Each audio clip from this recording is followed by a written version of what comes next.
교리의 본질. 이 교리의 본질은 무엇입니까? 교회의 본질에 관한 교리, 교회에 관한 교리. 이 질문에 관한 신약 성경의 가르침을 요약해 보기로 하겠습니다.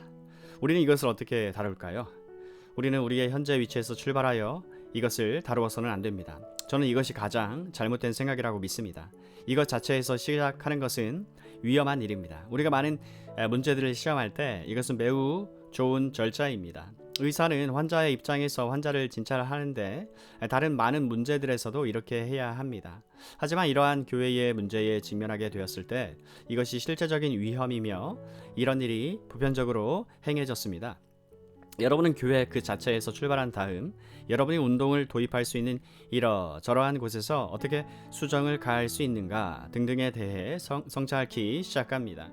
여러분이 이렇게 일을 하게 되면 기본적인 문제는 전혀 생각도 하지 않고 남겨둘 위험이 있습니다. 그러므로 우리는 우리의 현재 위치에서 출발한 다음 우리를 결합시키거나 어려움을 완화시킬 어떤 주문을 찾아내려고 해서는 안 됩니다. 이건 파멸로 이르는 길이라고 저는 생각을 합니다. 이것은 에큐메니칼 운동의 잘못된 생각입니다. 그러므로 우리는 현재의 위치에서 출발하지 맙시다. 또 역사에서 시작하는 것이 늘 현명한 것은 아닙니다. 왜냐하면 역사도 오도될 수 있기 때문입니다. 우리 믿음의 선배들은 훌륭하고 명예로운 사람들이었습니다. 우리는 그 위대한 사람들의 이름을 언급할 자격도 없는 자들입니다. 하지만 그들도 잘못이 전혀 없지는 않습니다. 그들은 그 시대의 피조물입니다. 그들도 우리처럼 종종 환경과 상황의 영향을 받곤 하였습니다. 그래서 저는 그것도 피해야 한다고 생각을 합니다. 왜냐하면 우리가 그렇게 하지 않으면 우리는 우리가 믿고 우리를 키운 정신적인 지주가 되었던 특별한 전통을 변호하는 것으로 끝이 나고 말 것이기 때문입니다.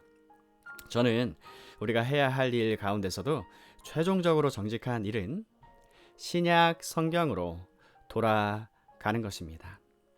신약 성경으로 돌아가야만 합니다. 이제 오늘 이것은 특히 중요합니다. 왜냐하면 우리는 모든 것이 새롭게 조사되는 시대에 살고 있기 때문입니다. 여러분은 주요 교파 지도자들에게서 모든 것을 용광로 속에 집어넣을 용의가 있다고 말하는 소리를 들었을 것입니다.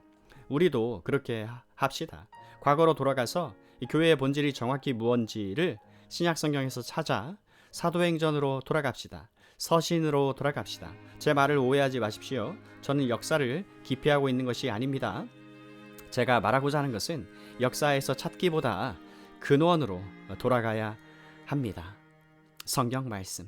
게다가 여러분이 원한다면 역사를 보고 사람들이 역사와 구체적인 상황에서 생각했던 것과 그들이 성경을 어떻게 해석했고 그들이 무슨 일을 행했는지를 가지고 사도행전과 서신의 가르침에 대한 여러분의 이해를 점검하시기 바랍니다. 우리는 역사로부터 배울 수는 있지만 역사의 노예가 되어서는 아니 됩니다. 성경과 우리 조상들의 사상을 사용함으로써 얻는 유익이 우리의 규율이 되어야 합니다. 그렇다면 우리는 무엇을 발견하게 될까요? 교회란 무엇입니까? 교회라고 하는 것이 무엇일까요? 이 질문에 대한 첫 번째 대답은 사람들의 모임입니다. 사람들의 모임. 사도행전에서 이런 대답, 즉 사람들의 모임이라는 답을 얻을 수 있습니다. 다락방에 모인 120명의 사람들, 그 외 3,000명의 사람들, 2,000명의 사람들, 그리고 숫자는 계속 늘어납니다. 따라서 여러분은 이와 같은 사람들의 모임을 보고 있는 것입니다. 사람들의 모임. 수많은 사람들이 함께 모였습니다. 교회란 무엇인가 하는 문제에 대한 정의를 내리는 데에 있어 이 대답은 기본적인 것입니다. 교회는 본질적이면서도 기본적으로 사람들이 모이는 곳입니다. 왜 당신은 당연한 것을 그렇게 강조합니까? 하고 묻는 사람도 있을 겁니다.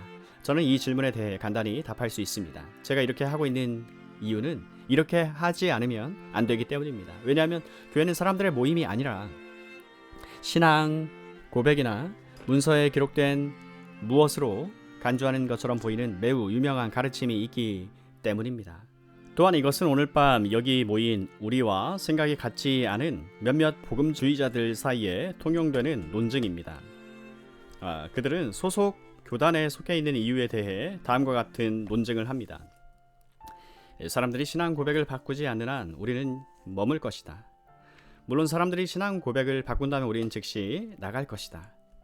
이 말에 암시되어 있는 바는 교회가 궁극적으로 신앙 고백 있는 문서이고 서류에 기록된 것이라는 뜻입니다. 저는 이것을 우리가 반드시 짚고 넘어가야 할 가장 중요한 문제라고 생각을 합니다. 이건 언제나 중요한 문제였지만 오늘날 특히 중요한 문제가 됩니다. 왜 이게 그토록 중요한 문제일까요? 왜 우리는 교회를 구성하는 것에 수많은 명제가 붙습니까? 우리는 살아있는 사람들임을 잊어버릴 위험을 피해야 합니까? 이에 대해서도 또 여러 답들이 있습니다. 우리는 이것이 언제나 교파주의의 주범이 되어 왔기 때문에 이것을 피해야 하는 것입니다. 여러분은 교파주의에 익숙해 있지요? 안 그런가요? 여러분은 난 그리스도인이다 라고 말하지 않고 난 감리교도다, 난 회중교도다 라고 말하는 사람들을 알고 있을 겁니다. 저는 웨스트민스터 채플에서 봉사할 때 이런 사람을 많이 만나곤 했습니다. 한 사람이 와서 제게 난 감리교도입니다 라고 말하더군요. 저는 즉시 그에 대해 모든 것을 알게 되었습니다. 또 어떤 사람은 난 회중교도입니다 라고 말했습니다. 저는 그에 대해 정확히 알게 되었습니다. 왜 이렇게 되었을까요? 일반적으로 말해서 이것은 교파의 진짜 기원을 알지 못하는 데서 비롯된 것이지만 이들이 그 교단에서 성장했기 때문에 혹은 그것이 그들의 교파이기 때문에 그것을 위해 싸우고 있는 것입니다. 이런 거짓된 것들이 그들을 사로잡고 있습니다. 그들은 다만 전통을 지키기 위해 싸우고 있는 것입니다. 이것은 한 가지 위험입니다. 하지만 이보다 더 심각한 위험도 있습니다. 신앙 고백, 그것이 39개조이든 웨스트민스터 신앙 고백이든 이것은 문제가 되지 않습니다. 괄호 닫고. 신앙 고백을 교회로 여기는 이러한 견항은 사실 거짓일 수 있습니다. 저는 이런 이유 때문에 이것을 거짓이라고 생각합니다. 지금 이런 여러 교회에 속해 있는 대부분의 사람은 일반적으로 소속 교파의 신앙 고백을 믿지는 않습니다. 저는 그것을 예증할 수 있습니다. 그러나 그 신앙 고백은 그대로 남아 있습니다. 이것은 산 거짓말입니다. 살아있는 거짓말. 오늘날 이런 교단 창시자의 고백을 믿지 않을 뿐 아니라 그것을 적극적으로 신랄하게 반대하는 교회도 있습니다. 하지만 그 이름은 계속 사용되고 그렇기 때문에 교회를 종이에 기록된 고백 문제로 여기는 것은 사실상 거짓입니다. 저는 감히 이렇게 말합니다. 중요한 것은 조상들이 16세기나 17세기에 말했던 것이 아니라 오늘날 그 교단에 속한 사람들이 무엇을 믿느냐 하는 것입니다. 이것은 매우 중요한 문제입니다. 이것을 무시하게 되면 극심한 혼란에 빠지게 됩니다. 다음 또 다른 이유는 이것이 죽은 정통으로 가는 고속도로가 되어 왔다는 사실을 깨닫지 못하는 것입니다. 사람들이 신앙 고백을 믿더라도 그들이 그리스도인임을 보증할 방법은 없습니다. 여러분은 완전히 정통적인 신앙을 가지고 있지만 신앙적으로 완전히 죽은 사람들임을 알게 될 것입니다. 그러므로 여러분이 이 고백과 이 문서의 선언을 가장 중시하고 교회를 심판하고 여러분이 그런 관점에서 교회라고 부르는 것을 존중한다면 여러분은 즉 죽은 정통을 발견하게 될 것입니다.